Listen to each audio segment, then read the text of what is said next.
Folks, thousands of young conservatives gather for what's supposed to be a unifying summit, and it explodes into on-stage feuding and public infighting. Folks, over the weekend, Turning Point USA held its annual America Fest Summit. What was intended to honor the late Charlie Kirk quickly became a window into fractures within the conservative movement. Several clips and reactions show expectations versus reality versus public reaction. Today, we'll break it all down, folks, from what leaders promised to what actually happened to how the public is reacting online. If you appreciate calm breakdowns that let facts speak, folks, subscribe to Breaking Supporters. At the start of the summit, many attendees expected clarity and moral guidance. Vice President J.D. Vance told the crowd, "I didn't bring a list of conservatives to denounce or deplatform. Wouldn't you rather lead a movement of free thinkers who sometimes disagree?"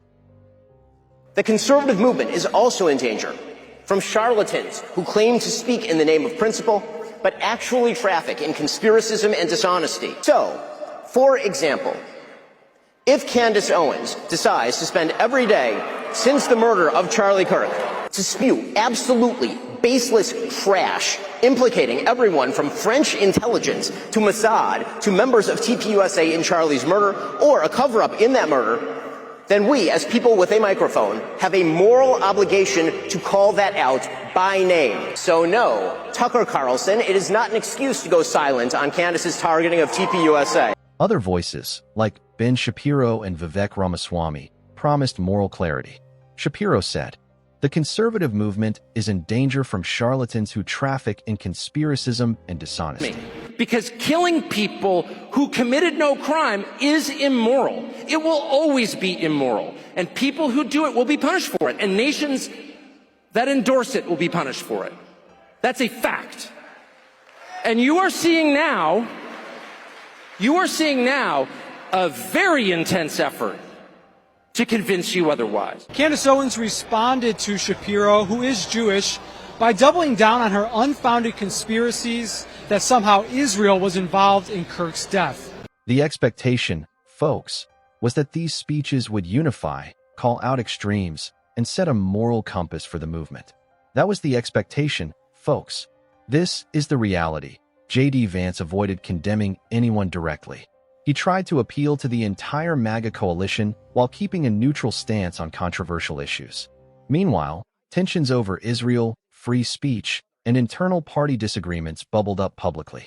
Some speeches leaned into dog whistles meant for specific factions of the base, and Kirk publicly endorsed Vance for 2028, even though he hasn't officially declared a campaign.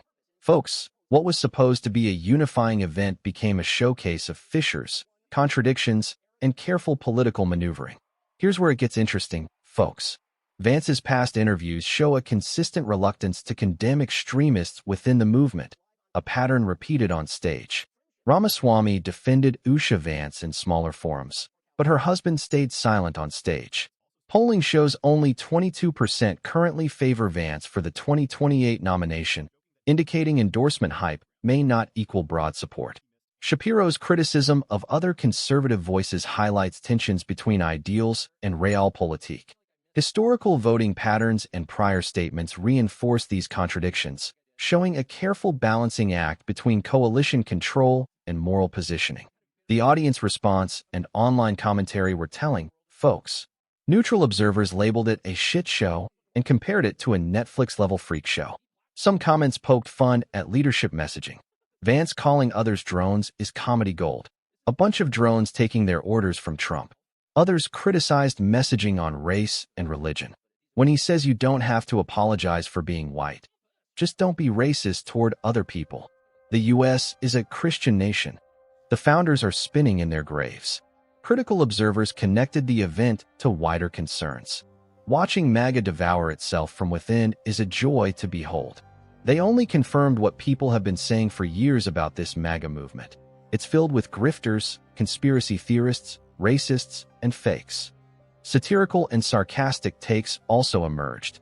More fun than a bowl of scorpions. Chickens coming home to roost. These are your people. Folks, the public reaction is a mix of amusement, concern, and frustration, reflecting the fissures we saw on stage. Folks, I want to hear your thoughts. Will the big tent approach hold the movement together, or will these internal conflicts widen the divisions? How important is it for leaders to publicly condemn extreme views in a movement like this? Do endorsements, like Kirk'S, actually influence the base, or are they largely symbolic? Drop your answers in the comments, folks. The conservative movement is also in danger from charlatans who claim to speak in the name of principle, but actually traffic in conspiracism and dishonesty. The people who refuse to condemn Candace's truly vicious attacks, and some of them are speaking here, are guilty of cowardice. There is a reason that Charlie Kirk despised Nick Fuentes. He knew that Nick Fuentes is an evil troll, and that building him up is an act of moral imbecility. I think that there's also, I think it's an important big picture question about whether the base of one of the major parties in our country is going to tolerate anti-Semitism coming from its stages, regardless of, what breaks through. To be fair, if you're going to make that comment, we have once invoked the Democratic Party or what's going on the left right now. And if you're talking about anti-Semitism, we can absolutely. I mean, we are not afraid to talk about that compared from to them. the left either. But Scott, and you know that about me and this. I know. We are not afraid of doing that. I'm just saying. Folks, the Turning Point USA Summit shows how expectations, reality, and receipts can diverge sharply. J.D. Vance is walking a tightrope. The conservative movement is wrestling with internal divisions, and the story is far from over. Here on Breaking Supporters, folks, we track what people expect and what actually happens. Hit subscribe to stay informed with calm, evidence-driven breakdowns.